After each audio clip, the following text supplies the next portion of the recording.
two of the great white ball players. Probably Virat is probably the greatest white ball player, and Rohit's probably not far behind. I'm sure they'll be missed at some stage, but I think they're both going to 27, aren't they? So they're both trying to get to that World Cup, and it's great for the game that they're still playing formats.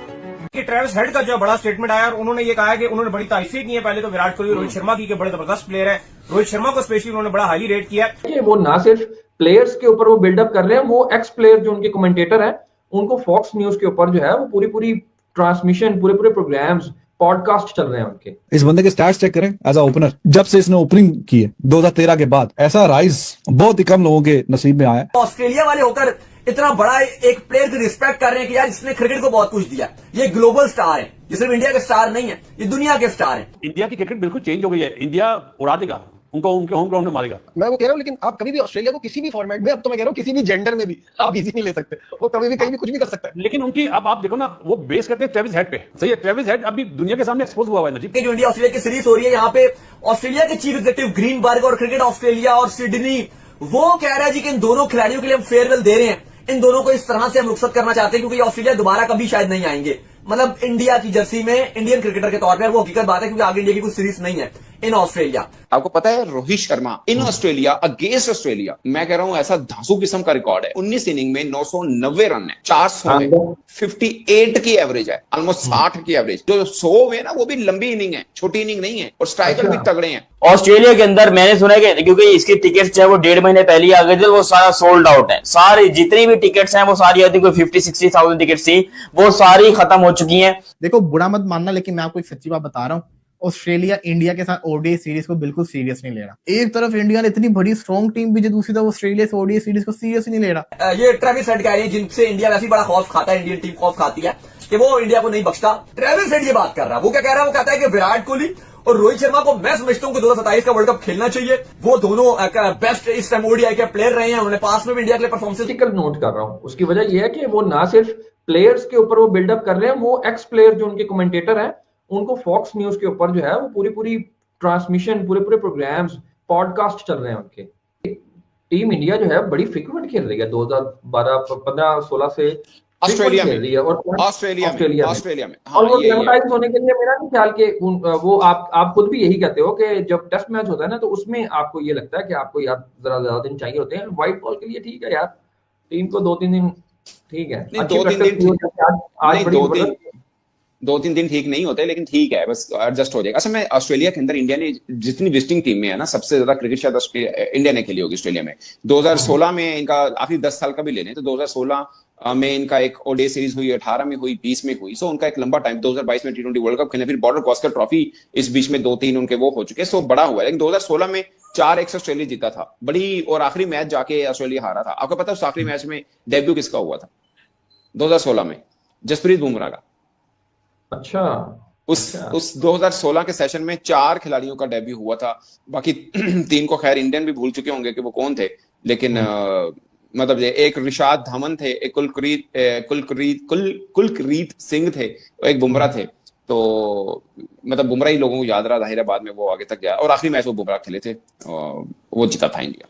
और मजे की बात तो मैं ना एक stat मेरे पास पहुंचे थे कि ये आपको पता है Rohit Sharma in Australia against Australia, मैं कह रहा हूं ऐसा धांसू किस्म का रिकॉर्ड है, और उसके अंदर एक बड़ी खास बड़ा स्टेटमेंट आया और उन्होंने ये कहा कि उन्होंने बड़ी तारीफें की है पहले तो विराट कोहली रोहित शर्मा की, कि बड़े जबरदस्त प्लेयर है।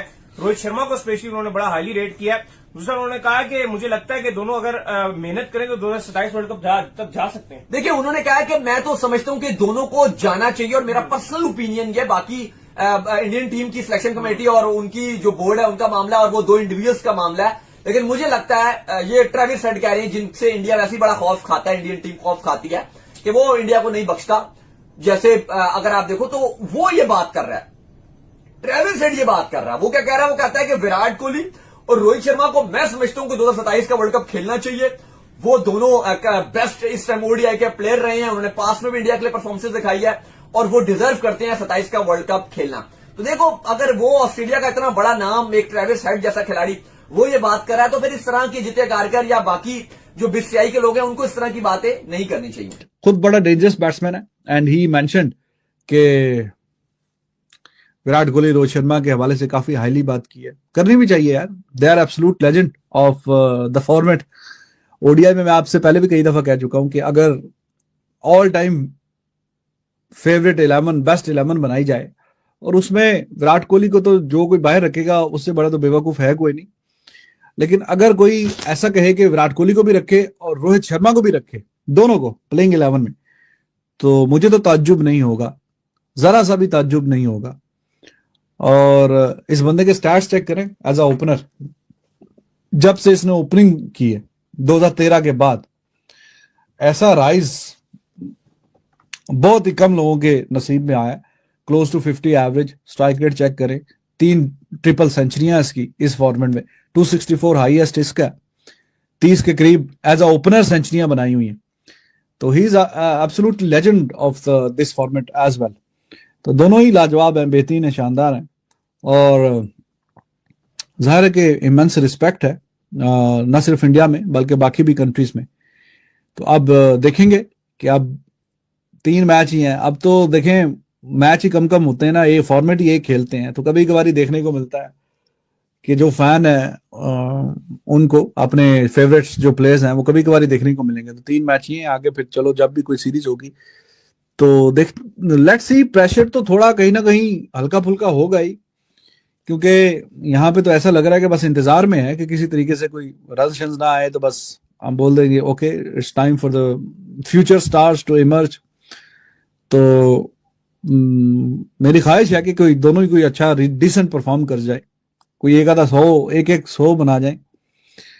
विराट कोहली अब तो फॉर्मेट ही एक रह गया है, तो वो जो ड्रीम एक वो भी साथ साथ चल रहा था ना कि 100 सेंचुरी का, 5 साल पहले कोई सोच भी नहीं सकता था कि विराट कोहली 100 सेंचुरीज नहीं बनाएगा, क्योंकि वहां पे तो हर सीरीज में 2-2 सेंचुरीज आ रही थी, चाहे वनडे की हो या T20 की हो। साउथ अफ्रीका के खिलाफ एक सीरीज थी वनडे की, मतलब 200-300 कर दिए थे ऐसे खेल खेल में, 5-1 से इंडिया जीता था, मुझे अभी भी याद है।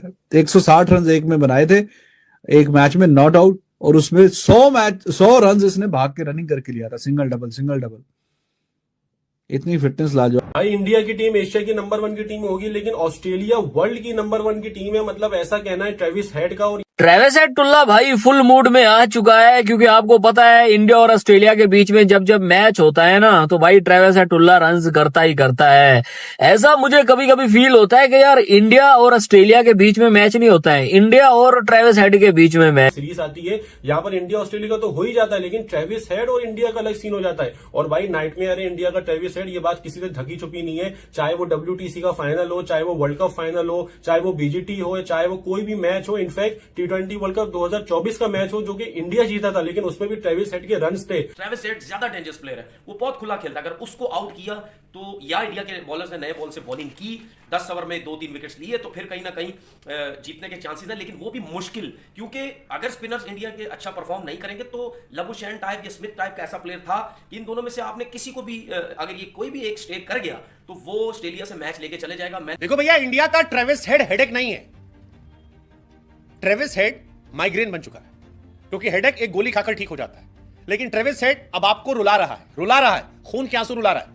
वो आदमी जिसने हमारा वर्ल्ड टेस्ट चैंपियनशिप का सपना छीना, वो आदमी जिसने ODI वर्ल्ड कप हमारा छीन लिया, वो आदमी जो एडिलेड में हमारे हार की वजह बना, और वो आदमी जिसने गैबा में भी ऑलमोस्ट ये मेक श्योर कर दिया है कि ऑस्ट्रेलिया यहां से हारे ना। ये ऑस्ट्रेलिया टफ टाइम दे सकती है इंडिया को, हालांकि इंडिया बहुत फेवरेट है, बैलेंस टीम है, उनके कॉम्बिनेशन बहुत जबरदस्त है, बॉलिंग का, बैटिंग का, इवन फील्डिंग आप देखें। बुरा मत मानना, लेकिन मैं आपको एक सच्ची बात बता रहा हूँ, ऑस्ट्रेलिया इंडिया के साथ ODI सीरीज को बिल्कुल सीरियस नहीं ले रहा। एलेक्स कैरी जो कि उनकी टीम, पहली उनकी टीम में सिर्फ प्लेयर्स नहीं थे, एलेक्स कैरी जो था वो कहता है कि मैंने डोमेस्टिक खेलनी है, उसके लिए डोमेस्टिक ज्यादा उसको प्रेफर कर रहा है। एडम जैम्पा वो कहता है मैंने डोमेस्टिक खेलना है। कैमरून ग्रीन जो था वो रूल आउट हो चुका हुआ है। इसी के साथ साथ इनके और प्लेयर्स जो है वो इंटरेस्टेड नहीं है। जॉश इंग्लिश जो है वो पहले 2 ODI के लिए अवेलेबल नहीं है। पीछे बचा कौन है? आप खुद सोचे, ऑस्ट्रेलिया की टीम में पीछे बचा कौन है? एक तरफ इंडिया ने इतनी बड़ी स्ट्रॉन्ग टीम भी, जो दूसरी तरफ ऑस्ट्रेलिया से ODI सीरीज को सीरियस नहीं ले रहा। उनको जो पड़वा है, उनको सिर्फ एक ही चीज मैटर करती है, वो है उनका एशेस। और जो एशेस के स्क्वाड के अंदर इन वो सबके सब तैयारियां कर रहे हैं, उसकी तैयारी के अंदर तो उनके लिए तो मैटर ही नहीं करती। तो मेरे ख्याल से तो फिर इंडिया को इनको 3-0 से हराना चाहिए। तो कल का जो संडे को मैच होगा वो है, तो अगर देखा जाए तो 70% तो इंडिया के हक में है, 70। लेकिन अगर ऑस्ट्रेलिया जिस तरह खेलता है, जो उसकी रवायती गेम है, अगर वैसे खेला, वैसी टीम नहीं है जैसी पहले होती थी पॉन्टिंग के दौर में या स्टीव वॉ के दौर में, लेकिन फिर भी ऑस्ट्रेलिया के पास एक जो प्रोसेस है जीतने का बड़े मैचेस का, उनके पास जो कॉन्फिडेंस है, जो मेंटल स्ट्रेंथ है उनके पास, उस पे उनको काफ़ी एज है कि कहीं ना कहीं वो पकड़ सकते हैं। आदत है उनको बड़े मैचेस खेलने की। जा रहे हैं India versus Australia ODI series, भाई मच वेटेड सीरीज, दुनिया क्रिकेट की सबसे बड़ी सीरीज अगर माने तो भाई इंडिया वर्सेस ऑस्ट्रेलिया ही मानी जाती है, और सबसे बड़ा फॉर्मेट भाई ओडीआई सीरीज की हम बात करने जा रहे हैं। यहाँ पे बात करेंगे बड़े बड़े प्लेयर्स की। इंडिया की तरफ से विराट कोहली, रोहित शर्मा वापस आ चुके हैं, और अगर बात करें भाई ऑस्ट्रेलिया की तरफ तो भाई वहाँ पे ट्रेविस हेड की बात करें या वहाँ पे मिचेल स्टार्क की बात करें, वहाँ पे भी धमाकेदार प्लेयर्स मौजूद होंगे। पाकिस्तान पब्लिक में इनसे पूछेंगे कि पहला मैच जो होने जा रहा है, ऑस्ट्रेलिया को बड़ा धचका ये लगा है कि भाई एडम जैम्पा, जोश इंजर्स बाहर हो गए, पैट कमिंस ऑलरेडी इंजर्ड थे, ग्लेन मैक्सवेल ऑलरेडी इंजर्ड थे, लेकिन इंडिया को भी धचका है। इंडिया के पास हार्दिक पांड्या नहीं होंगे, Jasprit Bumrah the number 1 allrounder, the number 1 bowler of world cricket, वो भी नहीं होंगे। लेकिन पाकिस्तान पब्लिक से पूछते हैं इनकी क्या सोच है कि इंडिया पहला मैच जीतेगा, क्या ऑस्ट्रेलिया अपने होम ग्राउंड में पहला मैच जीतेगा, या इस ओडीआई सीरीज का बनने का जा रहा है। पाकिस्तान पब्लिक की तरफ चलते हैं। सर इंडिया या ऑस्ट्रेलिया स्क्वाड्स आपने देखे होंगे, विराट आ गया, रोहित आ गया, बुमराह नहीं है, क्या बनेगा पहले ओडीआई मैच? जो भी दोनों बहुत अच्छी टीमें हैं, और ऑस्ट्रेलिया के अंदर मैच है, ऑस्ट्रेलिया के खिलाफ किसी भी टीम का जितना बड़ा मुश्किल है। ठीक है। और अगर ऑस्ट्रेलिया को है, आज ऑस्ट्रेलिया को है तो वहां पे मैच ऑस्ट्रेलिया में हो रहे हैं। ऑस्ट्रेलिया वैसे भी टीम बहुत हार्ड टीम है, और उनके सारे प्लेयर 100% बन जाते हैं। कोई भी मैच हो, चाहे वनडे हो, टेस्ट, टी20, कोई फॉर्मेट में हो, वो ये नहीं कहते कि हम नहीं बस खाना पूरी करनी है, वो एंड आखिरी बॉल तक लड़ते हैं, वो चाहते हैं कि हमने मैच ना है। अगर दूसरी तरफ इंडिया की तरफ आए, इंडिया की तरफ विराट कोहली, रोहित शर्मा कम बैक हो रहा है, क्योंकि उनका असल फॉर्मेट अब एक ही रह गया, बाकी दोनों में रिटायरमेंट ले ली उन्होंने। अब यही प्रूव करना है भाई, अब उन्हें प्रूव करना है कि वो 2027 वाले वर्ल्ड कप तक खेलते हैं या नहीं खेलते हैं। उनका प्रेस करती है टीम, इंडिया की नहीं करती, क्योंकि गौतम गंभीर किस वक्त राज है, वो जो कहेगा वही गौतम साहब के जो डिसीजन है वो समय से थोड़े से वही माना जाएगा। तो मैं पूरी उम्मीद हूं कि 2-3 साल उनको देखने का मौका मिले हमें भी। वैसे मैचेस तो बहुत कम है, वनडे में मैक्सिमम मेरे ख्याल 18 या 22 मैच हैं, बहुत कम मैचेस हैं, लेकिन मैं पूरी उम्मीद हूं कि इनको सारे मैचेस में देखूंगा, क्योंकि मेरे बहुत ही फेवरेट दोनों बैट्समैन, दोनों को बहुत हाईली रेट करता हूं, करना भी चाहिए, क्यों नहीं। विराट कोहली के सब जरा 100 उसी फॉर्मेट में है, रोहित शर्मा के भी 35-36 100 है, ओडीआई 100 है। दोनों की परफॉर्मेंसेस जो हैं शुरू से लेकर अभी तक बहुत अच्छी परफॉर्मेंसेस हैं। अगर प्रॉपर हम स्कोर की बात करें तो बॉलिंग में इंडिया की कमी नहीं है। मोहम्मद सिराज है, अर्शदीप है, मोहम्मद सिराज, अर्शदीप सिंह को उसके पास वो वाली पेस जो हाई पेस वो नहीं है, लेकिन उसकी लाइन लेंथ है और जो यॉर्कर्स आखिरी ओवर में लगाता है वो उसको बहुत उसका एज है। रनिंग इनिंग थी उसकी, जबरदस्त, उसने अपना काम कर दिया था, बड़े मैच के अंदर बड़ी इनिंग खेल गया था ऑलरेडी। तो वो भी इसी चक्कर में था कि 3 ओवर जो रहते हैं उसको यूटिलाइज किया जाए, तो जाहिर बात आप फिर चांसेस भी लेते हो, उसमें फिर आप आउट भी हो जाते हैं। तो कहने का मतलब ये है कि जब आपकी लग रही हो, बड़ा मुश्किल भी होता है कभी कभार अपने आप को रोक लेना, तो वो उसी फ्लो में यही गया है कि मैं ज्यादा से ज्यादा कर सकूँ रहा, कैपिटलाइज करना। हाँ, तो उसमें विकेट भी गिरी है, लेकिन उसकी इनिंग आउटस्टैंडिंग इनिंग थी। अगर वो इनिंग ना होती, बाकी आप इन लोगों के रन देख ले कितने रन है, फिर तो 120-30 में आउट हो जाना चाहिए। 100+ रन मिलर के थे और बाकी 100 पूरी टीम। बिल्कुल। मिलर से ज्यादा आपको ये लगता है मुशी भाई कि क्लासन जिस वक्त आउट हुए ना, उस वक्त से मुश्किलात बढ़ना शुरू हो गई साउथ अफ्रीका के लिए, बिकॉज जो मिलर और क्लासन की पार्टनरशिप थी, it was 95 run partnership in 113 in conditions में, इस तरीके से जहां रुक के खेल रहे थे सब। क्लासन का आउट होना जो है वो that was the biggest setback and that was the turn around for south Africa. I think because एक तो वो फॉर्म में बहुत था, वो तगड़ा प्लेयर है इस वक्त, वर्ल्ड कप बहुत तगड़ा खेला है वो। इसके अलावा मुझे जो लगता है ना कि थोड़ा सा ना पिच को बहुत पिच ने वो बिहेवियर किया है जो दोनों टीमें एक्सपेक्ट नहीं कर रही। बिल्कुल, क्योंकि बॉल जो नया बॉल था ना वो अनइवन हो रहा था, फंस के आ रहा था, सीम भी हो रहा था। स्पिनर्स का गेंद तो शुरू से लेके एंड तक स्पिन होता रहा, तो आई थिंक स्पिनर का तो हम सोच सकते थे, मगर फास्ट बॉलरों के लिए भी बड़ा मुश्किल हुआ था। तो आई थिंक क्लासन का जो था आउट डेफिनेटली उनको सेटबैक तो हुआ है, बट वहाँ से ऊपर से जो एक पार्टनरशिप लगनी चाहिए थी ना, जो हम बार बार कहते हैं ना mini test cricket, mini test cricket का मतलब है जब आप कंडीशन अच्छी नहीं ना होती तो फिर आपने ना 4-5 ओवरों के लिए ना विकेट को डिनाई करना होता है, विकेट नहीं गिरने देनी होती, क्योंकि फिर ड्रेस रूम में जैसे विकेटें गिरती रहती ना, और दूसरे तीसरे ओवर में तो बड़े मैच में सेमीफाइनल में प्रेशर बिल्टअप होता है। तो आई थिंक अच्छी टीमें क्या करती हैं, उसी वक्त कम्युनिकेशन करती है, कहते हैं भाई 5 ओवर में 5 मेडन चले जाएं, अब अगले 5 ओवर में विकेट नहीं गिरने देनी, क्योंकि हम ये पिच के अंदर अंदाजा हो गया है कि यहाँ पे हमने 250 कर लिया तो हम उसको पकड़ सकते हैं। ये अच्छी टीमें, अच्छे बैट्समैनों की निशानियां होती हैं, फौरन कम्युनिकेट करते हैं कि जी जो पिच हम सोच रहे थे वो ऐसी नहीं है, इसमें 250 होंगे।